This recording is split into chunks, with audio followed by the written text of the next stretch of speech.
लग्नानंतर होईलच प्रेम या मालिकेच्या पुढील काही येणाऱ्या भागांचे अपडेट जाणून घेऊया आपल्या आजच्या या व्हिडिओमध्ये.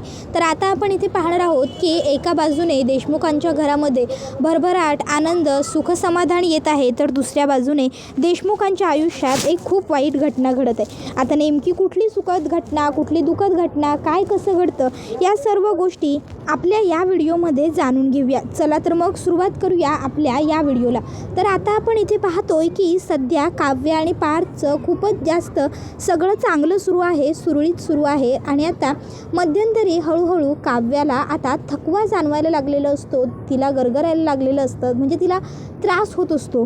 मग आता काव्या ही पार्थला या गोष्टी सांगते की माझी तब्येत मला बरी वाटत नाही आहे, मे बी आपलं लग्न आत्ता झालं त्या बिडबडीमुळे मला असा त्रास होत असेल, किंवा म्हणजे ते गाडी वगैरे शिकायचं मध्ये आपण करत होतो त्यामुळे मला असं वाटत असेल, तर मी एक काम करते, उद्या तुम्ही ऑफिसला जाताना तुमच्याबरोबरच येते आणि दवाखान्यात जाते, म्हणजे नेमकं काय झालं आहे हे कळेल आणि योग्य ती औषधं घेता येतील. त्याबरोबर पार्थ म्हणतो ठीक आहे, आणि तसंही तुमचे रिपोर्ट्स मी कलेक्ट करेन संध्याकाळी, नेमकं काय झालं आहे ते बघू, तुम्ही एक काम करा, अख्खा बॉडी चेकअपच करून घ्या. काव्य म्हणते अहो याची काय गरज आहे पार्थ म्हणतो अहो असं काय करताय काव्या, वर्षातनं एकदा 6 महिन्यातनं एकदा बॉडी चेकअप केलेला कधीही चांगलाच असतो, म्हणून म्हणतोय थेट पूर्ण चेकअप करून घ्या. तर इकडे नंदिनीच्या ना अलीकडे पोटात दुखायला लागलेलं असतं, फक्त भरपूर पोटात दुखत असतं, आणि त्यामुळे नंदिनीला आता कळत नसतं की नेमकं माझ्या पोटात एवढं का दुखतं, मला एवढा त्रास कसला होतो. मग नंदिनी आता डॉक्टरांकडे जाते. डॉक्टर आता चेकअप करतात, पण तपासणी डॉक्टरांना काहीही वेगळं असं आढळत नाही.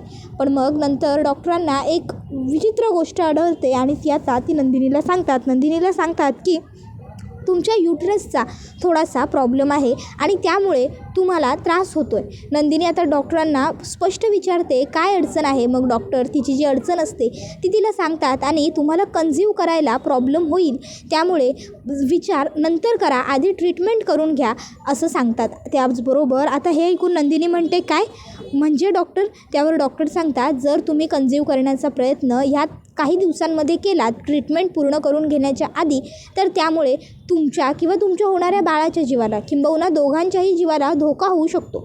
आता हे ऐकून मग मात्र नंदिनीला वाईट वाटतं. नंदिनी आता रडत घरी येते. आता नंदिनीला हे असं रडताना पाहून सगळ्यांनाच प्रश्न पडतो की काय झालं. अख्खं घर आता नंदिनीच्या भोवती गोळा होतं. नंदिनीला मालिनी काकू विचारत असतात, नंदिनी अगं काय झालं, दवाखान्यात गेली होतीस ना तू, अगदी आनंदी होतीस आणि येतानाही अशी रडत आलीस, नेमकं काय झालं आहे सांग तरी ना आम्हाला, हे असं रडत बसलीस तर आम्हाला कसं कळायचं नेमकं काय घडलं आहे ते, आणि कळलं नाही तर आम्हाला तुझी मदत तरी कशी करता येईल.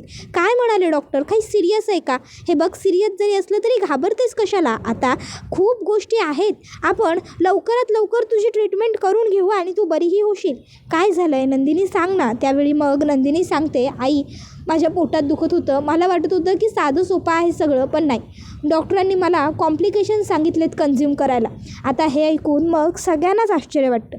नंदिनी म्हणत असते डॉक्टर म्हणालेत की ट्रीटमेंट पहिले करून घ्या आणि त्यानंतरच जर तुम्हाला काही विचार करायचा असेल तर करा, त्याआधी जर काही केलं तर तुमच्या किंवा तुमच्या होणाऱ्या बाळाच्या जीवाला धोका होईल किंवा दोघांचे. आणि हे सगळं ऐकून मला खूप जास्त टेन्शन आलं आई, हे सगळं काय होऊन बसलं आहे. त्याबरोबर मग मालिनी नंदिनीला समजून सांगते की अगं नंदिनी मग यामध्ये काळजी करायची काही गरज आहे का, आणि टेन्शन घेण्यासारखं काहीही नाही आहे. डॉक्टरांनी सांगितलं आहे ना उपचार करू शकतो म्हणून, मग आपण उपचार करून घेऊ की, आणि एकदा का तुझे उपचार सगळे व्यवस्थित झाले की मग सगळं सोपं होऊन जाईल आपल्यासाठी.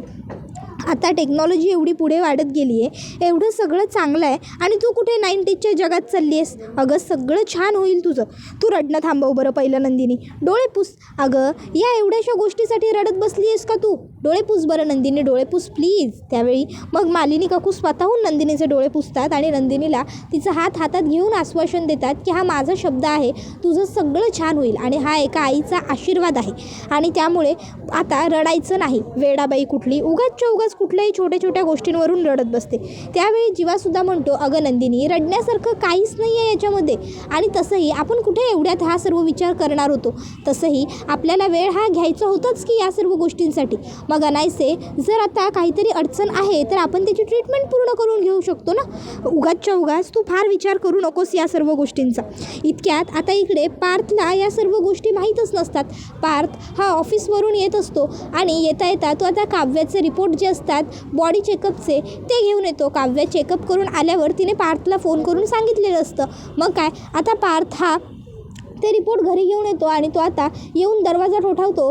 काव्यात जाऊन दरवाजा उघडते. पार्थ काव्याला घेऊन घरात येतो आणि सगळ्यांना गुड न्यूज देतो की हत्तीवरनं साखऱ्या वाटा, माझी बायको आई होणार आहे. आता हे ऐकून सगळ्यांनाच इतका आनंद होतो की सगळेच जण काव्याच्या जवळ धावत येतात, काव्याला मिठी मारतात, काव्याचं कौतुक करतात. मालिनी काकू काव्य आणि पार्थची दृष्ट काढतात आणि म्हणत असतात की वा वा वा, ह्या घरात तुमच्यामुळे आनंद आला. आता खरं तर मालिनी काकूंना नंदिनीला दुखवायचं नसतं, पण चुकून त्यांच्या तोंडातनं पटकन असे शब्द जातात. आता मग मात्र नंदिनी दुखावते. नंदिनीला वाईट वाटतं. नंदिनी आनंदाने पुढे जाणार असते, पण ती मागे थांबते. मग जीवा नंदिनीच्या मागून येतो आणि तो नंदिनीच्या खांद्यावरती अलगद हात ठेवतो आणि नंदिनीला आधार देतो, दिलासा देतो. दोघंही जण पार्थ आणि काव्याला कॉंग्रॅच्युलेट करतात. छान, सगळं होईल तुमचं व्यवस्थित असं म्हणतात. त्यानंतर मग नंदिनीचा मूड हा फार बरा नाही आहे, ही गोष्ट जीवाला माहीत असते. त्यामुळे जीवा म्हणतो, नंदिनी अगं माझी एक हुडी सापडत नाही आहे, तू जरा आत येशील का, हुडी शोधून देशील का. नंदिनी होकार देते आणि आतमध्ये येते आणि आता कुठली हुडी सापडत नाही आहे असं विचारते. त्यावेळी जीवा म्हणतो, नंदिनी इथे बस. आणि मग तो नंदिनीला बसवतो आणि समजवतो की हे बघ नंदिनी, अगं काय फरक पडतो आपल्याला जरी मूल झालं नाही तरी. अगं आपल्या पार्थ दादाचं आणि काव्याचं बाळ आपल्याला काही वेगळं असणार आहे का. आपण त्याच मुलांचे लाड करू आणि आपली आईवडील होण्याची हौस भागवू की. अगं तुझ्या सख्ख्या बहिणीचं आणि माझ्या सख्ख्या भावाचंच मूल असणार आहे ना, मग फरक पडतो कुठे. आणि तसंही नंदिनी, जीवा नंदिनीसाठी काहीही आणि कोणीही महत्त्वाचं नाही आहे आणि कोणी नसलं तरीही चालेल. आपण दोघंजण आहोत ना आयुष्यभर एकमेकांसाठी, एकमेकांसोबत, एकमेकांमध्ये, मग बाद झालं की. त्यावेळी नंदिनी म्हणते, हो जीवा, पण तरीही. जीवा म्हणतो, नंदिनी तर नाही, पण नाही, काही नाही, मी आहे ना. मग विषय संपला. आणि तू काव्यासाठी खुश नाही आहेस का. नंदिनी म्हणते, खूप खुश आहे. मग जीवा म्हणतो, अगं मग हे दाखव ना, तिलासुद्धा कळू देत, नाहीतर तिला वाईट वाटेल की नाही. मग नंदिनी विचार करते, हो बरोबर आहे. मग नंदिनी म्हणते, जीवा तुम्ही जे म्हणाला आहे ना ते बरोबर आहे. आपण ना काव्य आणि पार्थच्या बाळाचे तर खूप लाड करूच, पण त्याआधी आपण काव्याचे खूप लाड करू. मग आता नंदिनी ही म्हणते, काव्याला प्रसादाचा शिरा खूप आवडतो आणि तिने दिली आहे म्हटल्यावर तिच्यासाठी काहीतरी गोडधोड तर बनवलं पाहिजेच. मी एक काम करते, काव्याचा फेवरेट प्रसादाचा शिरा बनवते. नंदिनी आता स्वयंपाकघरात येते, ताबडतोब गॅस चालू करते, मस्त तुपातला काव्याला आवडतो तसा शिरा बनवते आणि आता ती प्लेटमध्ये तो शिरा घेऊन काव्याच्या खोलीकडे चाललेलीच असते. इतक्यात वसवत त्या नंदिनीला थांबवते आणि म्हणते, काय गं नंदिनी, तू तिकडे कुठे चालली आहेस काय. ती तर तिकडे काव्य आणि पार्थची रूम आहे, तुझं काय काम आहे काव्य आणि पार्थच्या खोलीकडे गं. त्यावेळी मग आता वसवत त्याने असं विचारल्यावर नंदिनी म्हणते, काव्याने एवढी गोड बातमी दिली आहे तर काव्याचं तोंड गोड करायला चालली आहे. तिला प्रसादाचा शिरा आवडतो ना, म्हणून शिरा बनवला आहे मी तिच्यासाठी. त्यावर मग वसवत त्या म्हणते, काय तुझ्या हातचा शिरा तू तिला खाऊ घालणार. हे बघ, तुझ्या हातचं तिला काहीही देऊ नकोस, नाहीतर उगाच तुझी हायसुद्धा तिला लागायची. ती गरोदर आहे, तिच्यापासून जमेल तितकं लांब राहा. अगं सख्खी बहीण आहे ना तुझी ती, उगाचच्या उगाच तुझी सावलीसुद्धा तिच्यावर पाडू नकोस. तू तर आई होऊ शकत नाहीस, उगाच तुझ्यामुळे तिचं काही वाईट व्हायला नको. आता हे वसुहत्याचं बोलणं ऐकून नंदिनीच्या डोळ्यात टचकन पाणी येतं. नंदिनी दुखावते.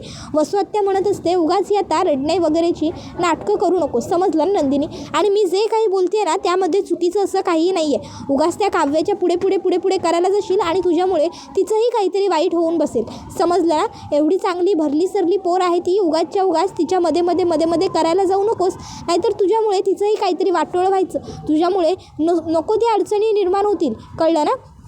खरं तर मला हे तुला सगळं सांगायची वेळ यायलाच नको होती. तुलासुद्धा माहितीच आहे की वांज बायकांनी गरोदर बाईच्या समोर जाऊ नये, वांज बायकांची सावलीही गरोदर बाईवर पडू नये.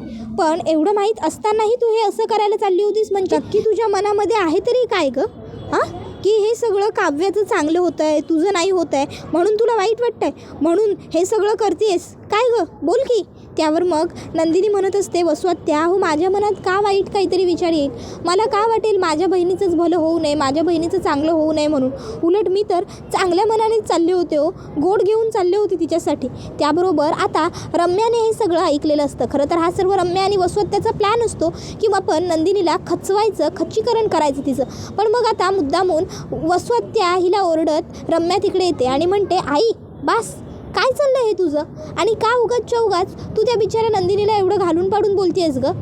त्यावर वसुहत्या म्हणत असते, रम्या तू. त्यावर रम्या म्हणते, आई तू गप्प बस, एक शब्दही बोलू नकोस. यांच्या लग्नाच्या वेळी जो काही गोंधळ घातलायस ना तेवढा पुरे झालाय, आता आणखीन बोलू नकोस, समजलं ना. आणि काहीही नसतं असं वांज असणं वगैरे वगैरे, आणि नाही होत एखादीला मूल म्हणून काय झालं, हां. आणि नंदिनी अगं तू आईच्या बोलण्याचा ना फार विचार करूच नको. आईला कळतच नाही गं कुठे काय बोलावं आणि कुठे काय नाही. आता मूल होत नाही तुला, ही काही तुझी चूक नाही आहे. नाही होत एखादीला मूल म्हणून काय झालं, म्हणून काय ती बाई वाईट आहे असं काही नसतं. काही हरकत नाही. तुला काव्याला शिरा घेऊन जायचं आहे ना, तू जा शिरा घेऊन. आणि आई तू पुन्हा असं काही जर नंदिनीला बोललीस ना तर याद राखा तुझी गाठ माझ्या हातात आहे. नाहीतर मी एक काम करते, मीच ना तुझं नाव जाऊन त्या काव्याला सांगते. ती काव्यच तुला बरोबर सरळ करते, तीच तुला वटणीवर आणेल. थांब. त्याबरोबर लगेचच नंदिनी रम्याचा हात पकडते आणि म्हणते थांब रम्या प्लीज. हे बघ असं काहीही करू नकोस. वसूत आत्या जे काही बोलल्या त्यामध्ये काहीही चुकीचं नाही आहे. खरंच जे त्या बोलल्या ते बरोबर आहेच की.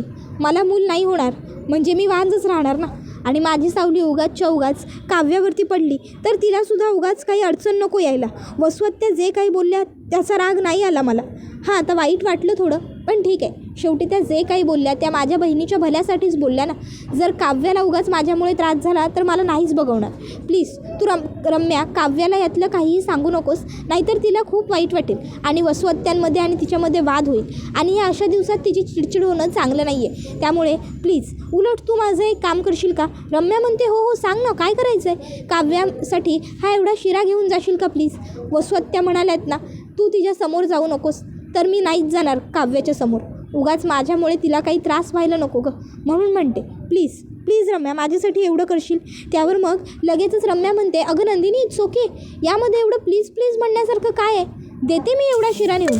आणि तू आई आतमध्ये जा बरं. त्याबरोबर वसुआत्या म्हणते अडलंय माझं घोडं, मला काय हौस आहे इथे थांबायची, जाणारच आहे मी. आणि वसुआत्या लगेचच तिकडनं तरा आतमध्ये निघून जाते. त्याबरोबर नंदिनीसुद्धा तिकडनं निघून जाते.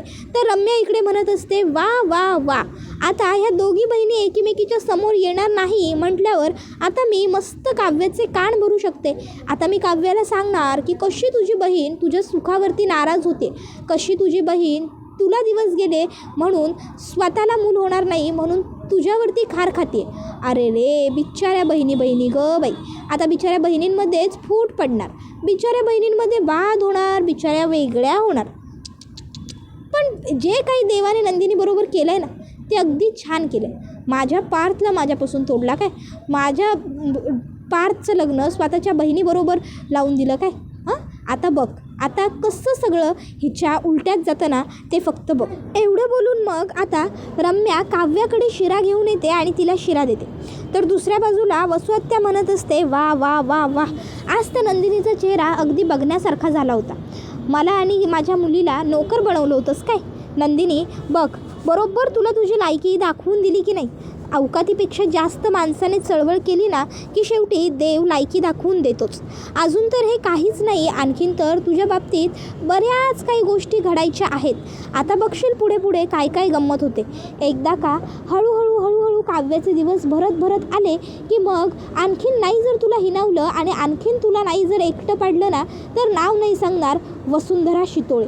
मग वसुआत्या आणखीन एक प्लॅन करते. ती ठरवते की आता सगळ्यांना काव्याच्या भोवती गोंडा घोळवायला लावायचं, सगळ्यांना काव्याची जास्त काळजी घ्यायला लावायची आणि नंदिनीला असं भासवायचं की तिची आता कोणाला काहीही पर्वा राहिलेली नाही आहे. मग आता ती वसुआत्या मालिनीकडे येते आणि मालिनीला सांगते की आता काव्याची काळजी घे, तिला कमी काम करायला सांग, तिला किचनमध्ये उभं राहायला नको लावत जाऊ वगैरे वगैरे. मालिनी काकूंनासुद्धा आता वाटतं की वसुआत्यांना खरोखरच काव्याची काळजी आहे आणि काळजीपोटी ते आहे सगळं बोलत आहेत. मग लगेचच मालिनी काकू काव्याला सांगतात. काव्या किचनमध्ये स्वयंपाक बनवत असते. आता नंदिनीही तिथेच असते. पण मालिनी काकू काव्याला म्हणतात काव्या अगं बाळा काय करतेस तू हे, आणि स्वयंपाकघरात अशा आता तासनतास उभं राहण्याची सवय मोड बरं, नाहीतर तुझे पाय दुखतील सुचतील. आता काहीही कामं करायची नाही आणि अजिबात धसमुसळेपणा करायचा नाही, तरा चालायचं नाही. काळजी करू नको गं, तुला काय हवं नको ते मला सांगत जा, नंदिनीला सांगत जा, आम्ही दोघी आहोत की कामं वगैरे करायला, तू निवांत आराम कर. आता खरं तर नंदिनीला हे ऐकून थोडं वाईट वाटतं, पण तरीही नंदिनी ते न दाखवता लगेचच म्हणते हो काव्या आईंचं म्हणणं अगदीच बरोबर आहे, तू आता नको कामं वगैरे करत जाऊ, मी आहे की कामं करायला, तू आता आराम कर, तुला आरामाची गरज आहे, माझं काय मी करेन सगळी कामं.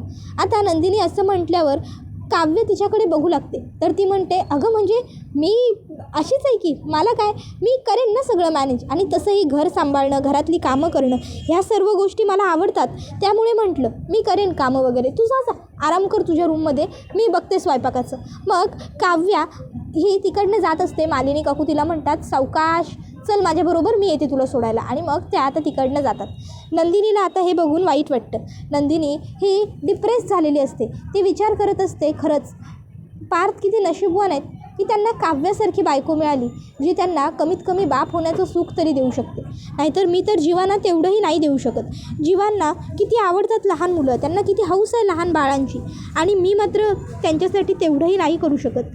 खरंच मी किती कमनशिबी बायको आहे. मी माझ्या नवऱ्यासाठी काहीच नाही करू शकत आहे. पण आता मी कोणालाही माझं दुःख दाखवूही शकत नाही. नाहीतर सगळ्यांना हेच वाटेल की काव्याचं सगळं चांगलं होतं आहे, काव्य सुखात आहे, आणि म्हणून या गोष्टीने मला त्रास होतो आहे, आणि म्हणून मी ही अशी वागते. नाही नाही नाही, मला काव्याच्या सुखामुळे त्रास नाही होत आहे. मला माझ्या पदरात पडलेला निराशेचा त्रास होतो आहे. पण काय करू, कोणाला सांगू माझं दुःख, कोणाला सांगू माझा त्रास, असा विचार करत ती देवासमोर हात जोडते आणि म्हणत असते, देवा का रे माझ्या बाबतीत नेहमी तू अशी काहीतरी संकट लिहित असतोस.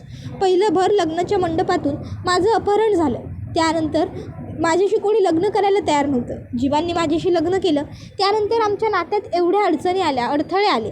एवढ्या अडथळ्यांवर माफ करत आम्ही इथवर पुढे आलो. तर आता तू माझ्या आयुष्यातून इतका मोठा, सगळ्यात मोठा आनंद तोही हिरावून घेतलास का? आता जीवा त्या ठिकाणी आलेला असतो आणि जीवा नंदिनीचं ते सगळं बोलणं ऐकतो. जीवालासुद्धा खरं तर हे ऐकून वाईट वाटत असतं. पण जीवा आता अगदी स्ट्रॉंगली पुढे येतो आणि म्हणतो, नंदिनी, देवाने काहीही हिरावून घेतलेलं नाही आहे आपल्या नशिबातनं. तू उगाच फार विचार करतेस. अगं टेक्नॉलॉजी आता किती पुढे गेली आहे. सगळं छान होईल आणि आपण तुझी ट्रीटमेंट करणार आहोत की नाही. मग तुझी ट्रीटमेंट केल्यानंतर काही दिवसांनी आपणसुद्धा प्रयत्न करू, आपलंसुद्धा व्यवस्थित होईल. तू उगाच फार विचार करतेस, फार काळजी करतेस ना, त्यामुळे तुला त्रास होतो. आणि हे बघ, आता घरातलं वातावरण छान आहे, आनंदी आहे की नाही. मग आपणसुद्धा त्या वातावरणात मिसळूया, छान आनंदी खुश राहूया, पार्थ दादासाठी, काव्यासाठी. उगाच नसत्या गोष्टींचा आत्तापासून विचार करून, लोड घेऊन, त्रास करून काही मिळणार आहे का? आणि त्या वसुहत्याच्या बोलण्याचं तुला वाईट वाटलं आहे, हो ना? त्यावर नंदिनी म्हणते, तुम्हाला कसं?